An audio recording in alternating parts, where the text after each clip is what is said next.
Sir, Pope ఎన్నిక ప్రారంభం కాబోతుందని అడుగుతున్నారు కదా. అయితే ప్రజాస్వామ్యంలాగా ప్రతి ఒక్కరికి ఓటు హక్కు ఉంటుందా? కొంత ప్రత్యేక వ్యక్తులు మాత్రమే ఓటు హక్కు వినియోగించుకొని పోపుని ఎన్నిక చేయడం జరుగుతుందా? కేవలం కార్డినల్స్ మాత్రమే ఆయన్ని ఎంచుకోగలుగుతారు. కనుక ఇది అందరికీ పీపుల్స్కి డైరెక్ట్గా ఉన్నటువంటి ఛాయిస్ కాదు. కానీ బదులుగా ఏం జరుగుతుందంటే, ప్రపంచంలో కథోలికులు ఎక్కడెక్కడైతే ఉన్నారో ఆయా ప్రాంతాల్లో పోపు గారు తన స్వనిర్ణయం మేరకు కార్డినల్స్ని ఏర్పాటు చేస్తారు. ఈ విధంగా ప్రపంచవ్యాప్తంగా ఉన్నటువంటి కార్డినల్స్ అందరూ కూడా వాళ్ళు ఒక్కొక్క పేరు రాస్తారు. అందులో ఎవరికైతే 2/3 మెజారిటీ వస్తుందో వాళ్ళు పోపుగా ఎన్నికవుతారు. సార్, కేవలం కార్డినల్స్కి మాత్రమే ఈ ఎన్నికలో పార్టిసిపేట్ చేసే అవకాశం ఉంటుందా? బిషప్స్కి ఉండదా? ఇక్కడ ఇంకొక చిన్న కండిషన్ కూడా ఉంది.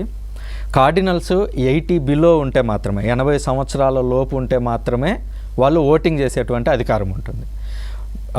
ఓటింగ్ జరగడానికి ముందుగా కొన్ని చర్చలు జరుగుతాయి. ఇలాంటి పోపు అయితే బాగుంటుంది, ప్రస్తుతం కథోలిక శ్రీ సభలో ఇలాంటి సమస్యలు ఉన్నాయి, వీటిని అడ్రస్ చేయాలి అని అంతకు ముందే కొన్ని చర్చలు జరుగుతూ ఉంటాయి. ఆ చర్చల్లో 80+ ఉన్న వాళ్ళు కూడా పాల్గొంటారు.